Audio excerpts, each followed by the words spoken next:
Welcome to part 8 of Presidents, Plutocrats, Paupers, and Populists. Now we're going to take a look at urbanization.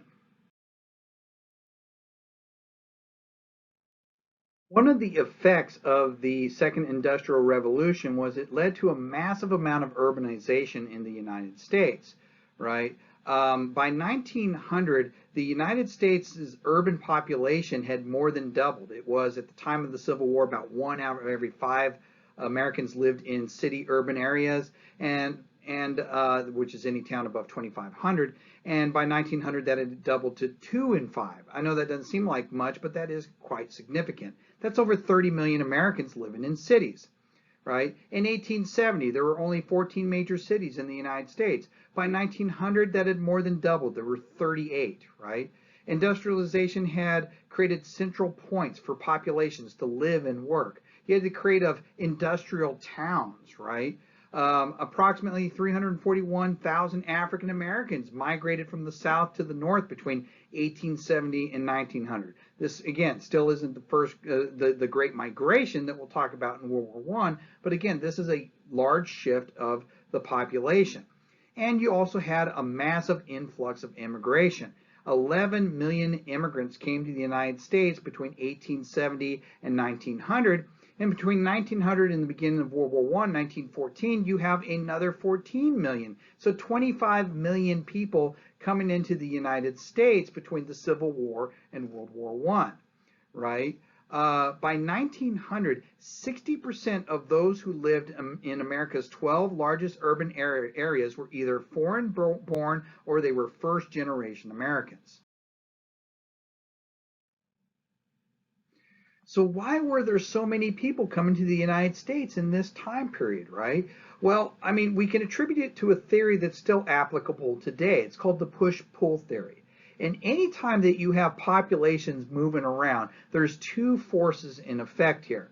There is something that is pushing them away from where they are at, right? Be it economic instability, war, whatever, and there's something that's pulling them towards where they're going to. That's what the push-pull theory is, right? And in this case, what you have is you have initially in Western Europe, and then after 1880 in mostly Eastern Europe, you have economic situations, which has created a situation where a lot of people are trying to get away from economic bad environments and get to some place where there's a more chance for prosperity.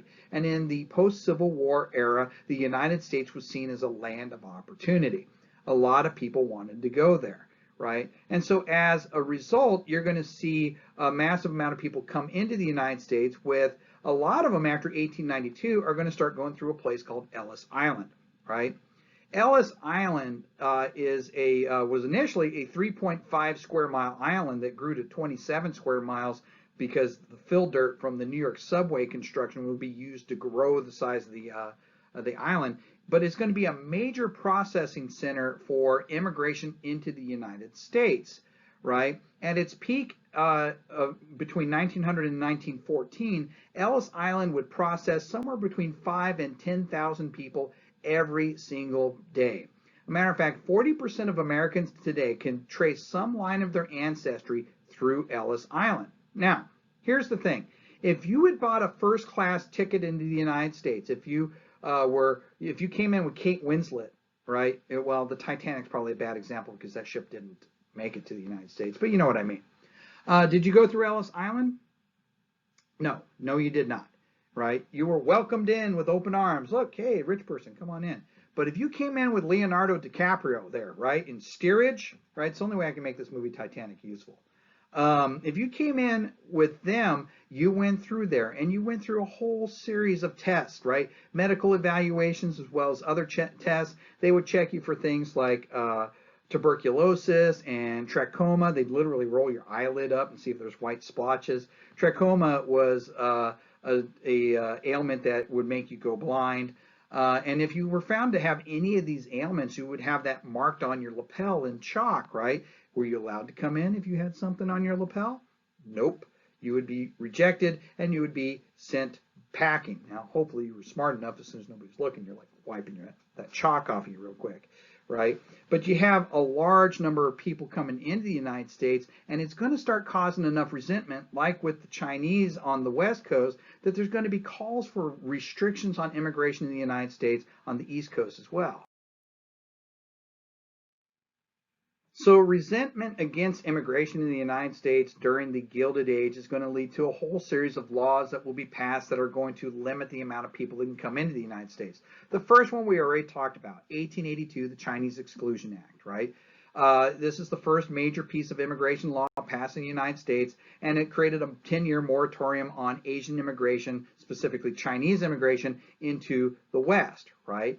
In 1891, there'll be the passage of the Immigration Act of 1891, which is the first ever comprehensive immigration law passed in the United States, and it created things like the Bureau of Immigration under the Treasury Department in order to regulate and manage immigration into the U.S. 1892, we had the passage of the Geary Act, this we already talked about. This is the extension of the Chinese Exclusion Act, which will be made permanent in 1902, right? In 1903, you'll have the Immigration Act of 1903 passed, which is going to expand the classes of inadmissible people in as far as immigrants go. People that aren't allowed to come in regardless. It added the classes of anarchists, epileptics, beggars, and prostitutes. They were no longer allowed to immigrate in the United States. So if you were an epileptic anarchist who happened to be a beggar and a prostitute, you were definitely out, right? In 1921, you had the passage of the Emergency Quota Act. This set immigration quotas. 3% of the population that was already in the U.S. as of the 1910 census. This was the idea. If you had only, I'm just going to use ballpark numbers. If you had 100,000 Lithuanian immigrants living in the United States at the time of the 1910 census, only 3% of that number would be allowed to immigrate into the United States each year.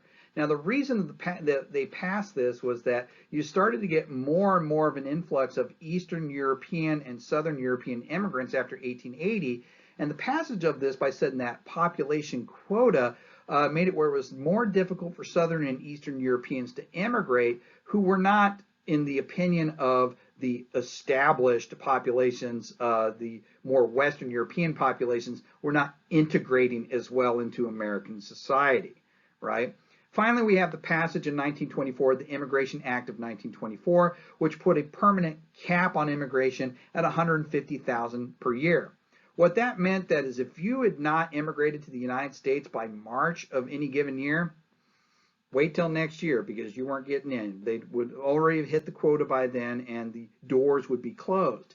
This is going to have some pretty significant consequences. Like, for example, in 1939, the ship called the St. Louis, which had German Jewish refugees from trying to escape Nazism, were not allowed to come into the United States because they'd already had hit the quota for Jews to immigrate into the United States. That was actually classed as a race. That's one of those misconceptions that we still sometimes do today, right? And so they weren't allowed to come in. They ended up back in Europe, and many of them ended up in concentration camps.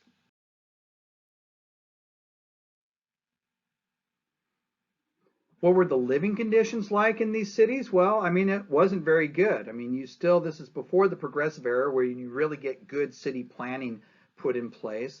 A lot of cities don't have things like sanitation departments. So like, for example, in this one picture here, if some guy's horse dies, what does he do? Well, he just leaves the horse there, and there's nobody there to pick it up. Somewhere a colleague of mine actually has a picture of a dead horse being used as third base in a game of stickball that I keep forgetting to get a copy of from her, but John Reese, who was a journalist and an immigrant who came from Denmark in 1870, actually took a lot of these photos that we see of urban living, and he even wrote a book on it that was published in 1890 called How the Other Half Lives, a study among tenements of New York.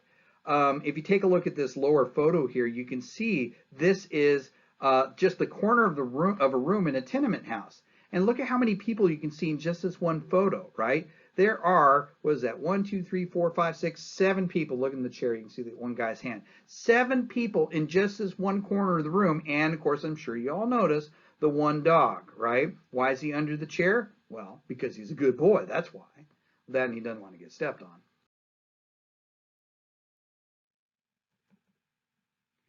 Now, living conditions were very cramped and very crowded, and working conditions were not a whole lot better. Working, many of these places where these people worked, these immigrants worked, were very dangerous. They worked very long hours. An industrial worker typically worked somewhere between 50 and 60 hours per week. A steel worker in one of Carnegie's plants typically worked somewhere around 72 hours per week. Wages were pretty low. Wages were driven by what David Ricardo referred to in his Principles of Political and Economic Taxation by the iron law of wages. The iron law of wages works like this. If a population of workers are low, employers must compete to attract and keep workers, and so they have to offer higher wages. Higher wages lead to healthier workers. Healthier workers produce more children. More children create more workers, which translates into an abundance of workers. Now you have more workers than you have jobs. Workers then can be paid less. So in other words, the wages now will drop down to the lowest amount that the most desperate person is willing to accept to do the job. And that's what we're seeing during the Industrial Revolution. We're seeing that there's more workers, especially because of immigration and other factors. There's more workers than there are jobs, and so wages will plummet. An unskilled worker in one of Rockefeller's refineries typically made about $500 per year. By 1920, $500 was the average yearly salary of an American worker, which happened to be the same as the poverty line. So that meant that you had what you would call dependents. If you had a family, everybody had to work. You had the husband, the wife, the children. As soon as they were old enough to work, often they would go to a factory somewhere to work, as like say these boys here that are working these bobbins at this textile mill, or these girls here off on the left, right? When you look at them, you can see they're all very young. Child labor laws are very limited. The only child labor law in the federal books at this time was one that said you had to be 9 years old to work. Well, I think a couple of these kids here in these pictures are probably right at that limit, perhaps even lower than that. But you had to have that in order to survive, which is why when we get to progressivism later, progressivism was often looked at with disdain by some of these industrial workers because they were saying, well, your kid should be in school. And their response of the laborer was, no, he shouldn't be. He should be working. He's got to help provide for the family, right? But these were the type of conditions that they worked in, and it was often a recipe for disaster.